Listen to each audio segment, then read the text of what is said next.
কোনো রকমের বাড়তি ঝামেলা বা বাটা মশলা ছাড়াই জাস্ট হাতের কাছে থাকা টুকটাক উপকরণ দিয়ে এত সুস্বাদু আর নরম মাংস কীভাবে রান্না করা যায় সেই গোপন সহজ নিয়ম আজ তোমাদেরকে শেয়ার করব। পুরো রেসিপিটি জানতে ভিডিওটি না টেনে শেষ পর্যন্ত দেখার অনুরোধ রইল। তো এই মাংসটা কিন্তু একেবারেই মশলা ছাড়া রান্না করব আর একেবারেই সাদা। তো রান্না করতে তেমন একটা সময় লাগবে না, না লাগবে ঝামেলা। তো তার জন্য কিন্তু এখানে আমি নিয়ে নিছি মাংস। তো এখানে চর্বি হাড্ডি সহকারে মাংস সহকারে তারপরে হচ্ছে পরিমাণ মতো এখানে আমি মাংস নিয়ে নিছি। নিয়ে ভালোভাবে ধুয়ে একটা হাঁড়িতে নিয়ে নেব। আর যেই হাঁড়িতে আমি মাংসটাকে রান্না করব সেই হাঁড়িতেই কিন্তু এই মাংসটাকে সম্পূর্ণ নিয়ে নিতে হবে। তো দেখো এখানে কিন্তু সম্পূর্ণ মাংসটা আমি নিয়ে নিছি। তারপর হচ্ছে এখানে আমি সর্বফার্স্ট অ্যাড করব তেজপাতা। তো তেজপাতা দেওয়ার পরে কিন্তু এখানে আমি দিয়ে দিচ্ছি পেঁয়াজ কুচি, আর পেঁয়াজটা একটু বেশি পরিমাণের লাগবে। তারপর হচ্ছে এখানে আমি অ্যাড করে দেব আদা রসুনের পেস্ট। এখানে বাড়তি কোনো মশলার ঝামেলা নাই, মানে সাদা হওয়ার জন্য যে মশলাগুলো লাগবে রেগুলার সেই মশলাটাই কিন্তু এখানে আমি ইউজ করছি। আর স্বাদ মতো লবণটাও কিন্তু দিয়ে দিছি, আর দিয়ে দিচ্ছি তেল। দিয়ে তারপরে হচ্ছে সবগুলো উপকরণ একসাথে ভালোভাবে খুরসুনের সাহায্যে আমি এই মাংসটাকে মাখিয়ে নেব। আর মাখানোর পর 5 মিনিটের জন্য রেস্টে রেখে দেব, এতে মাংসটা অনেক বেশি ভালোভাবে মশলাটা ঢুকে যায়। তারপর হচ্ছে 5 মিনিট পরে আমি সরাসরি চুলায় বসায় দিব। এখানে একটা দারুণ গোপন কিচেন টিপস দিয়ে রাখি, যেহেতু আমরা এই মাংসতে বাড়তি কোনো বাটা মশলা বা পানি ব্যবহার করছি না, তাই মাংস মাখানোর পর কড়াই ঢাকনা দিয়ে ঢেকে চুলার আঁচ একদম কমিয়ে রাখবো। মাংস থেকে যে নিজস্ব পানি বের হবে সেই পানিতেই মাংসটাকে প্রায় আধা ঘন্টা আস্তে আস্তে কষিয়ে নিতে হবে। মাংস আধা সেদ্ধ হওয়ার আগে ভুলেও বাড়তি পানি দেবে না, তবে মশলা ছাড়া মাংস আসলেই রাজকীয় স্বাদ আসবে। তো দেখো মাংসটা বসানোর পরে বলক চলে আসছে, এই পর্যায়ে এসে আমি কিন্তু অনবরত নেড়ে চেড়ে দিচ্ছি।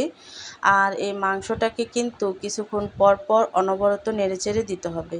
তো হাই গাইস, আসসালামু আলাইকুম, welcome back to my channel. কেমন আছো তোমরা সবাই? আশা করছি ভালো আছো।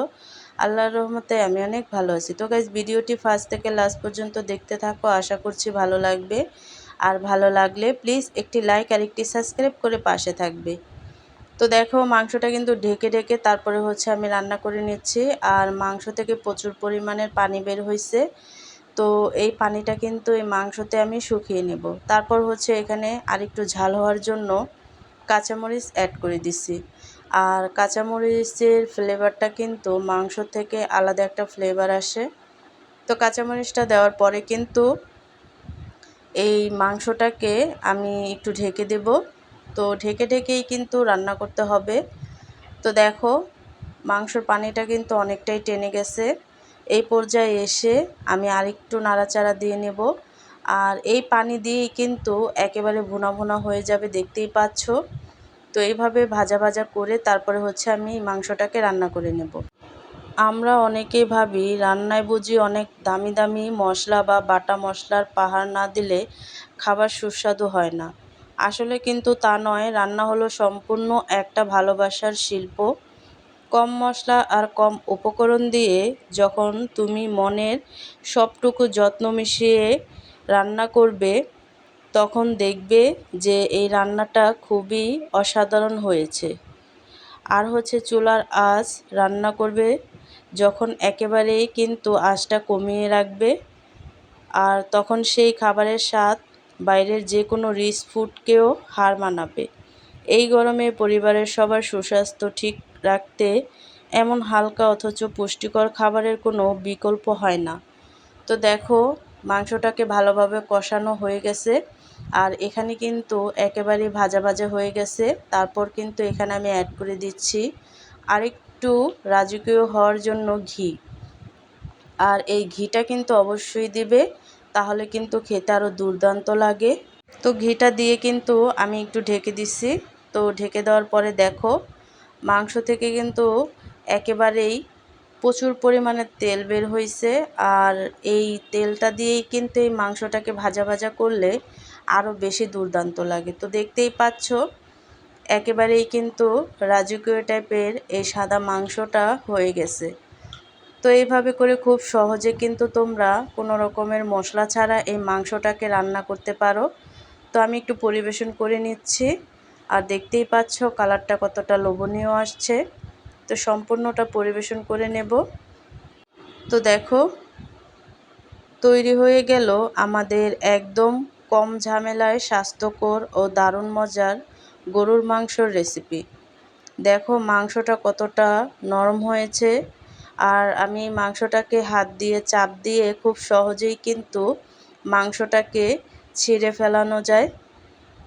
চাপ দিলে একদম ভেঙে যাচ্ছে। গরম ভাতের সাথে এই হালকা ঝোল জাস্ট অমৃত লাগে। তোমরাও কিন্তু বাসায় এভাবে ট্রাই করবে, খেতে কিন্তু দুর্দান্ত লাগে।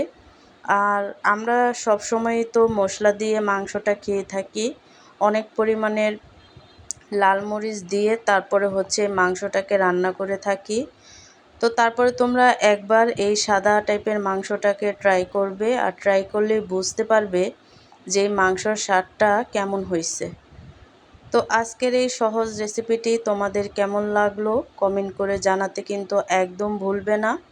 ভালো লাগলে ভিডিওতে একটি লাইক দেবে এবং আমার চ্যানেলটিকে সাবস্ক্রাইব করে আমার পাশেই থাকবে। তো আজকের রেসিপিটা কেমন লাগলো অবশ্যই কিন্তু কমেন্টে জানাবে। তো অন্য কোনো রেসিপি নিয়ে তোমাদের মাঝে আবার চলে আসব। আজকে এই পর্যন্তই।